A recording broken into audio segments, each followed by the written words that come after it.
Assalamualaikum warahmatullahi wabarakatuh. Hai teman-teman, perkenalkan, nama saya Andai Ibnu Sobri Hasibuan. Saya mahasiswa dari Universitas Islam Negeri Sumatera Utara, Fakultas Ekonomi Bisnis Islam, jurusan Perbankan Syariah 2B. Di sini saya akan mencoba menjawab pertanyaan-pertanyaan ujian akhir semester dari dosen pembimbing Bapak Henry Dalumente MA. Simaklah video saya sebagai berikut. Undang-undang yang mengatur kewarganegaraan di Indonesia adalah Undang-Undang Nomor 12 Tahun 2006 tentang Kewarganegaraan Republik Indonesia. Di dalam aturan undang-undang ini meliputi atau dijelaskan dalam yaitu A. Warga negara adalah warga suatu negara yang ditetapkan berdasarkan peraturan perundang-undangan. Yang kedua yaitu B. Setiap orang yang berdasarkan perundang-undangan dan berdasarkan perjanjian pemerintahan Republik Indonesia dalam negara ini sebelum undang-undang ini berlaku sudah menjadi warga negara Indonesia. Yang ketiga itu C. Warga negara Indonesia adalah anak yang lahir dari perkawinan yang sah dari seorang ayah dan ibu warga negara Indonesia.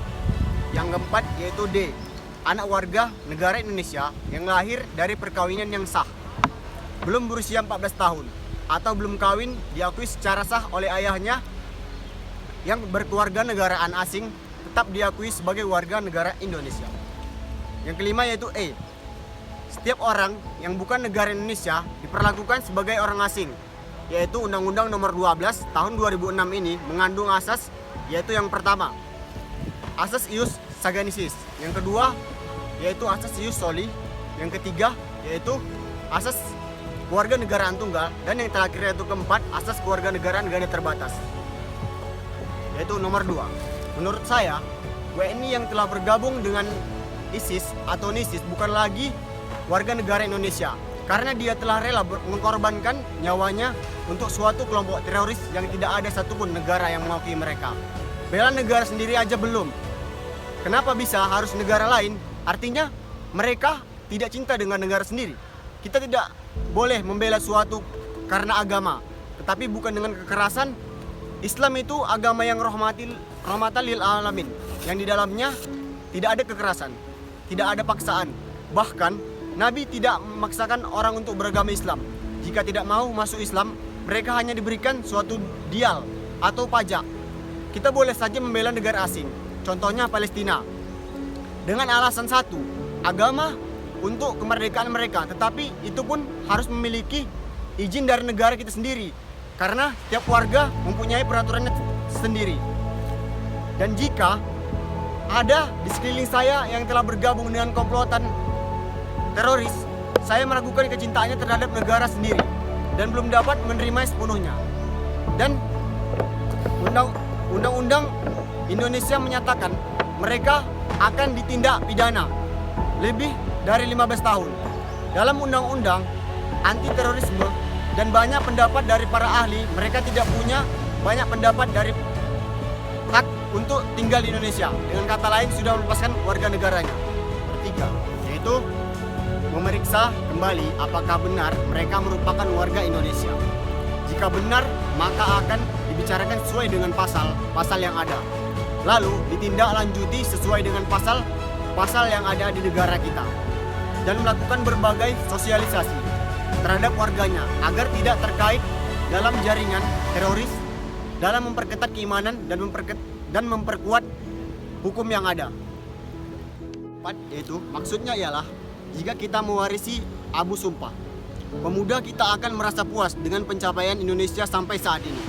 Tetapi jika kita mewarisi api Sumpah Pemuda, kita tidak akan puas dengan pencapaian Indonesia saat ini dan akan terus bertambah mewarisi semangatnya serta semakin eratnya rasa tanah air satu, bangsa satu, dan bahasa satu. Yang kelima yaitu Premordialisme adalah suatu sikap yang dimiliki individu maupun kelompok yang dimana lebih mengagungkan kelompok sendiri dibandingkan kelompok lain. Contohnya yaitu GAM, yaitu pada awalnya gerakan ini terjadi dari sekelompok intelektual yang merasa kecewa atas model pembangunan di Aceh. Hal ini terkait penyelenggaraan terkait pemerintah di bawah orang-orang Jawa. Kelompok ini berpendapat bahwa telah terjadi kolonialisasi Jawa atas masyarakat dan kekayaan alam di Aceh dan di Indonesia. Ini banyak suku bangsa, agama, dan budaya yang mudah pecah karena banyaknya perbedaan. Dengan itu, tentu kita harus menambah sifat toleransi dari Bhinneka Tunggal Ika.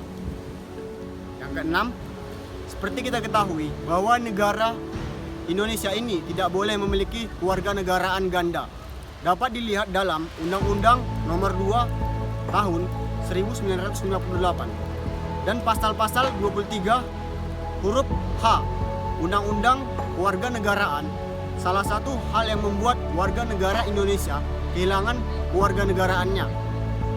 Kewarganegaraan adalah karena adanya mempunyai paspor atau bersifat paspor dari negara asing atau surat sebagai funda kewarganegaraan yang masih berlaku dari negara lain atas naimnya. Dan sudah jelas Bapak Aryan tidak bisa menjadi bupati karena telah meninggalkan warga negaranya sebagai warga negara Indonesia. Dan untuk sistem penduduk di Indonesia ini harus lebih diperhatikan lagi agar tidak terjadi kewarganegaraan yang ganda pada saat ini. Yang ketujuh, menurut saya untuk menjadi warga negara yang baik tidaklah cukup hanya membayar pajak saja.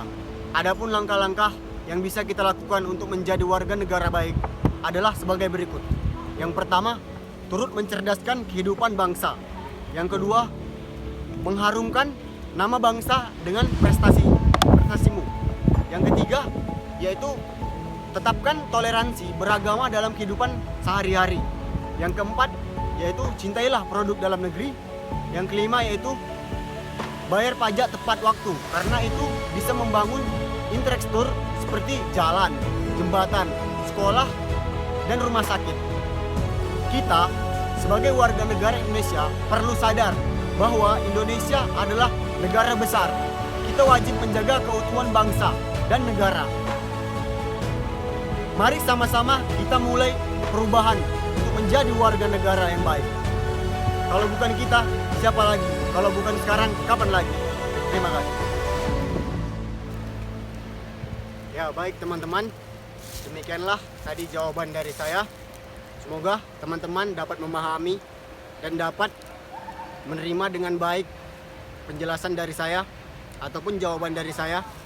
Semoga bermanfaat untuk kita semua. Saya akhiri dengan wassalamualaikum warahmatullahi wabarakatuh.